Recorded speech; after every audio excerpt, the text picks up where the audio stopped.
Hi and welcome to this episode of Talk to the Experts. My name's Alex and today we have Mark Bonner with us.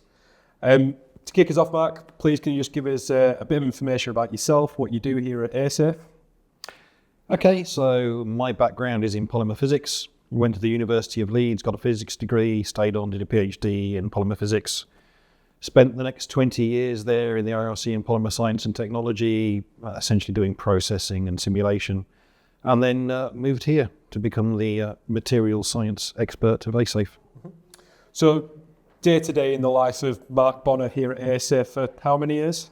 10 years now. 10 years, cracking.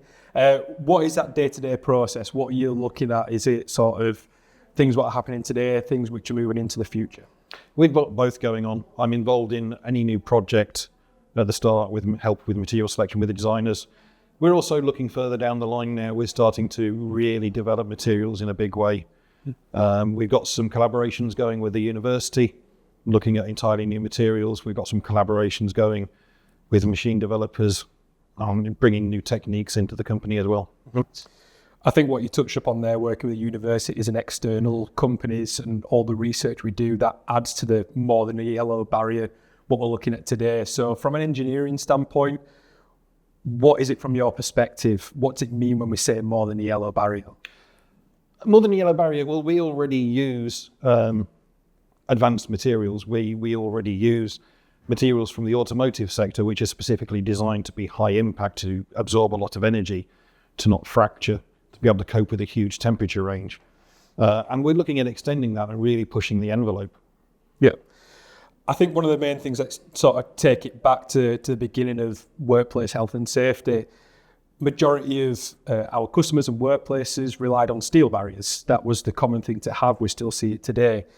But what is the sort of benefit in steel, and where do we see those major issues are when it does start to move into the industrial safety barrier?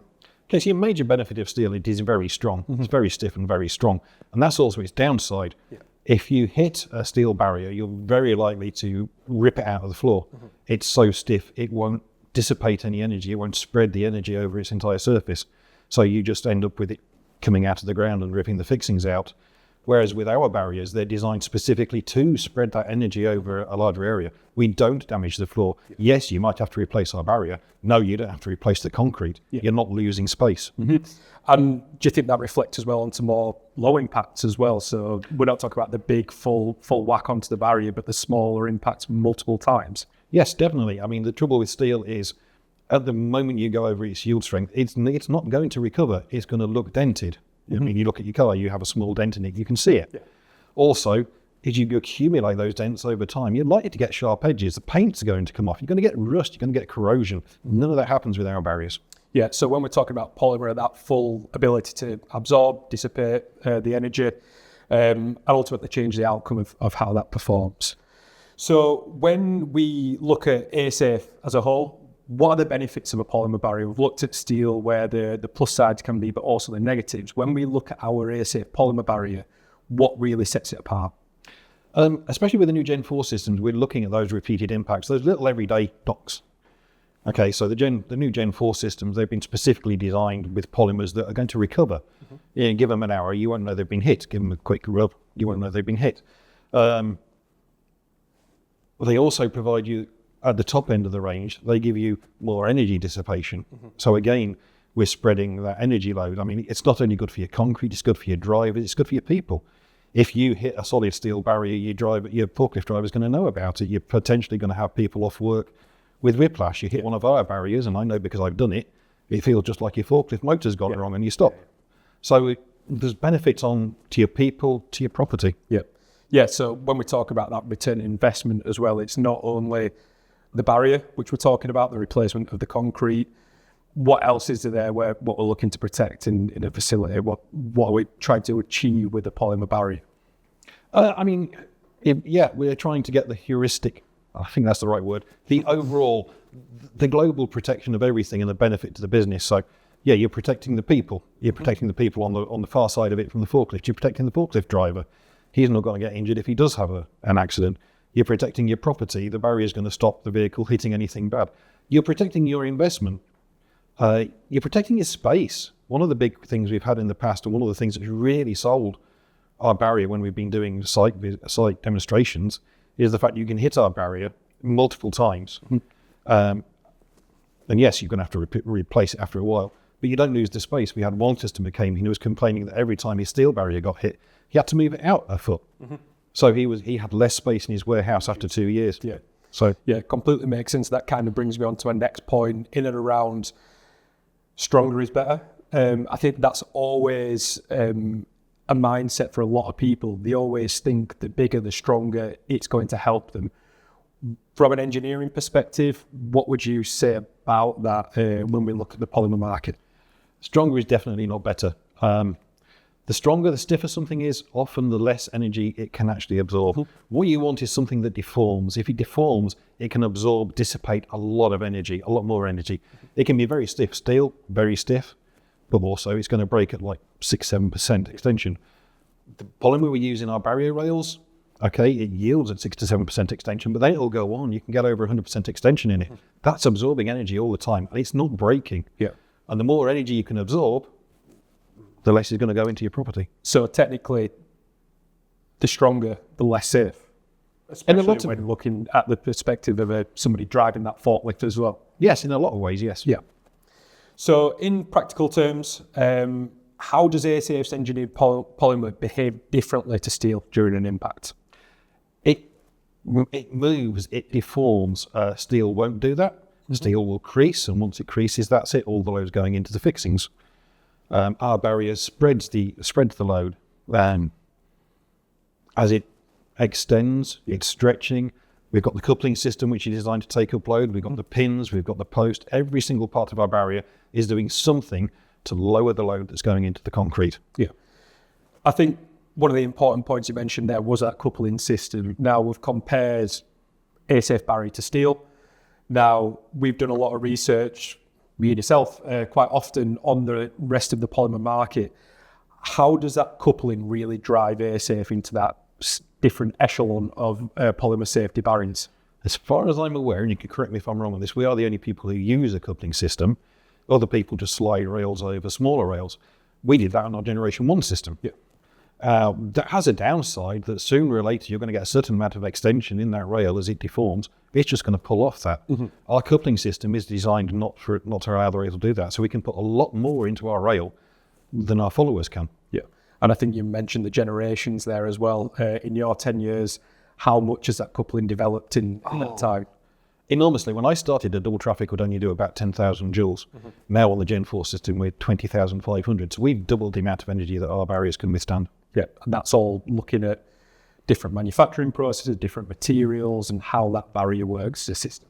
Definitely. It's all the development that's happened over the years. Perfect. So when we look at the ASAFE difference, quite a lot of people will see our barriers in sites, black and yellow posts. From an engineering perspective, what are the key design principles that sort of differentiate ASAFE from anything else on the market? Number one, we do have that coupling system, and that coupling system does a lot of work for us. Our followers don't have that. Yeah. Number two, we specify our materials to do a job. A lot of our followers specify their materials based on a price. So I am not going to say we are cheap. Yeah. We do a job. Okay. And we will do the job repeatedly. A lot of our competitors won't. Yeah. And we do as much as we can to make sure that our barrier, and a case in point, we very recently had a guy from TUV Nord come in. And when he comes in, he goes over everything with a fine-tooth comb. He makes sure all our equipment is calibrated. He double-checks how we do a test. He makes us weigh everything in front of him. Yeah. We have to take a barrier apart and reassemble it in front of him. So he measures every component to make sure it's as we say on the drawing.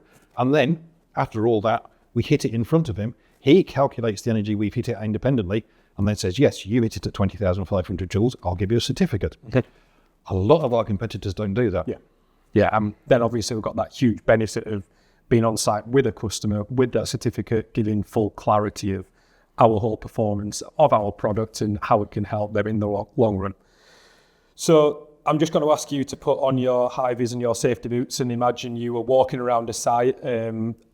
What would be the first red flag if you were going into a site which had no ASAFE barrier? what red flags would you be looking at in and around sort of pedestrian walkways and heavy traffic? To be completely honest, if I'm doing that, it's going to be in the car park. Okay. If they've got vehicle movements in the car park, is there any kind of pedestrian segregation? Yep. If there isn't, why not? Okay. That's a red flag. If they're not even thinking about people walking onto site, what are they going to do when you get inside? When you get inside, again, if there are forklift areas, it's a pedestrian segregation from that. Are there gates where crossing points? Are crossing points marked? Yeah. All that kind of thing. Small little things, but they all add up to be a risk. Yeah, definitely. And just to close things up, if listeners can take one thing from today regarding more than a yellow barrier, in what terms and what does it mean to you? What would be the final thing you would say to people more than a yellow barrier in, feel free, engineering terms? I'm going to say it's engineering terms, but from the ASAFE's perspective, it's the amount of development work we do. Yeah. We're releasing Gen 4 now. That's been in development for 5 years. All the way from proof of concept through to now. The amount of testing we've done that to get to that point is enormous. Yeah. We've essentially built the test facility around it. So when we release that product to the market, we can stand behind it and say, we've tested it. We've done hundreds of barriers, hundreds of impacts. And we know that when we tell you it's going to do this, we've tested it to do that. Full trust. So yeah, full trust. Our barrier, if we say that our yellow barrier is going to do this, it will do it. I wouldn't say that about some of our followers. So a final point, Mark, before you leave us today, what's the future in terms of material science, in terms of the new projects which are upcoming without giving too much away? So we've just introduced our new generation of barrier with the monoplex products in it. That's a huge step forward in material science and engineering for us. And there are further advances like that coming down the line that I unfortunately can't talk about at the moment. No problem in that. That's all for today. Thank you for joining us, and catch us next time on Talk to the Expert.